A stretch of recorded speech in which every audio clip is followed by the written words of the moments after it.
Former NFL star says insufferable Eileen Gu was given easy questions throughout Olympics.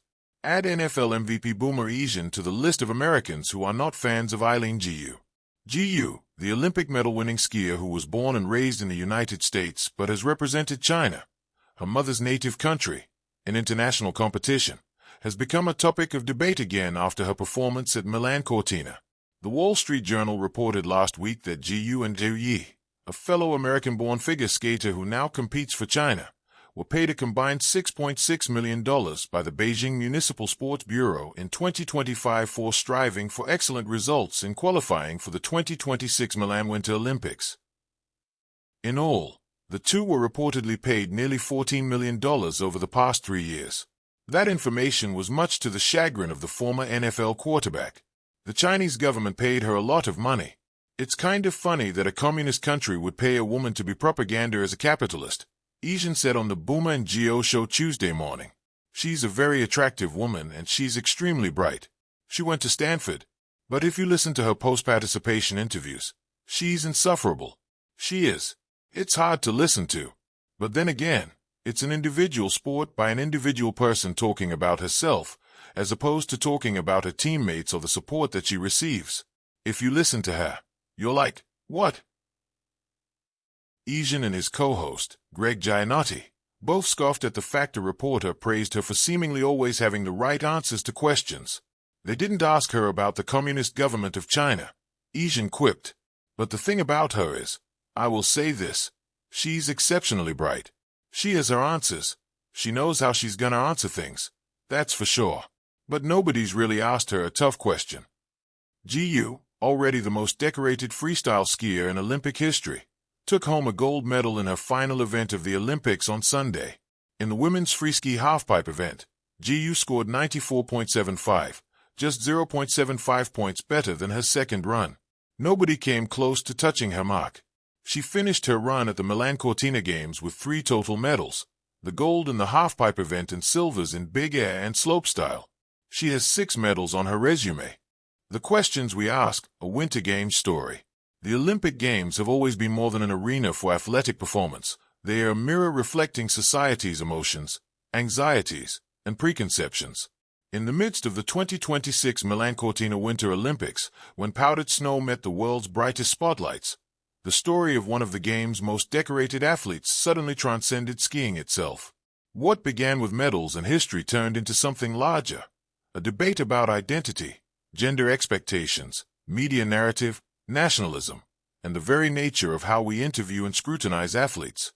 At the center of this storm is one of the most successful freestyle skiers in Olympic history, Eileen Gu. Born and raised in the United States, Gu chose to represent China, her mother's homeland, on the world's biggest stage. In Milan Cortina, she didn't just compete, she dominated, walking away with multiple medals and rewriting her sports record books. And yet, amid triumph, controversy arose, not from her performance, but from the reaction to her voice. This clash reached a boiling point when former NFL MVP Boomer Esiason publicly criticized Gu's post-competition interviews, calling her insufferable and suggesting that reporters had been giving her only easy questions during the Olympics. The flame ignites. Olympic success meets polarized reaction. Eileen Gu's accomplishments at these games were extraordinary. Her final event, the women's freeski halfpipe, was a masterclass of athleticism and poise, earning her yet another gold with a score that outclassed the field. She added silvers in slopestyle and big air, contributing to a career total of 6 Olympic medals. But while her feats on snow were universally remarkable, what happened off the slopes became a national conversation. In interviews after events, Gu spoke with clarity, confidence, and introspection, a style that for many signaled intelligence and poise. For others, it was too much, too quick, and too prepared. That's where Boomer Esiason's remarks landed. On his radio show, he acknowledged her intelligence. She's extremely bright. She went to Stanford, but lamented her demeanor in interviews, describing her as insufferable and implying that she was never asked a tough question. The suggestion was that media members had been soft on her because of her fame, name, or celebrity appeal. This comment wasn't just an offhand insult. It triggered a wave of reactions, applause from some, backlash from others, and a broader social media debate that quickly eclipsed the original interview clips. Suddenly, An Olympic champion was at the center of a national conversation not about how she skied, but about how she talks. 2. What does easy questions really mean? If we pause to examine what Esiason meant by easy questions, something interesting emerges.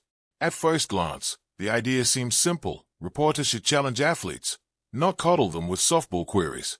But the reality of Olympic media, especially covering winter sports, is more nuanced. Olympic press conferences are often brief, repetitive, and focused on a few themes: how the athlete prepared, how they felt about winning, challenges during competition, or the meaning of their achievement.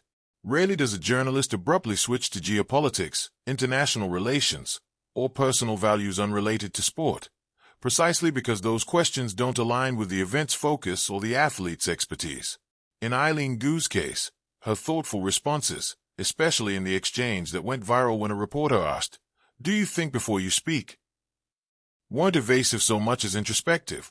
She talked about her analytical mindset, growth, and how she approaches thinking itself as a discipline.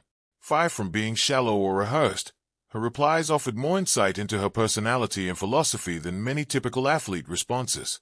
So the claim that she only gets easy questions seems to misunderstand both the nature of Olympic media and how athletes like Gu conceive of communication. What some interpret as easy could equally be seen as meaningful, insightful, or self-aware. 3. The politics of representation. To fully grasp why this conversation became so charged, we must step beyond the superficial. Eileen Gu didn't compete in a vacuum. She competed as a symbol, intentionally or not, of an ongoing and complicated tug-of-war in global identity politics. Gu's choice to represent China, a decision she made years before these games, has been the subject of intense discussion. Born and trained in the U.S., she benefited from American sporting infrastructure, yet chose to compete for her maternal homeland. That fact has been seized upon by critics on all sides, turning her into a lightning rod for debates about patriotism, cultural belonging, and national loyalty. And let's not forget that in a hyperlinked modern world, athletes are not only athletes, they are also public figures whose nationality choices wind up entangled in international politics. Social media quickly became a forum for praise and criticism alike, with some applauding her confidence and others questioning her loyalty.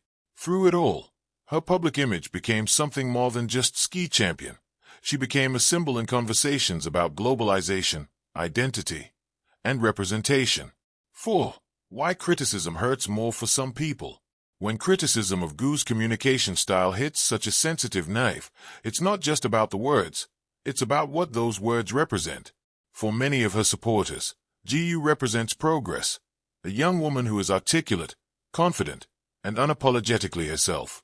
They see her not only as a champion in sport, but as a role model who challenges stereotypes about gender, intellect, and nationality.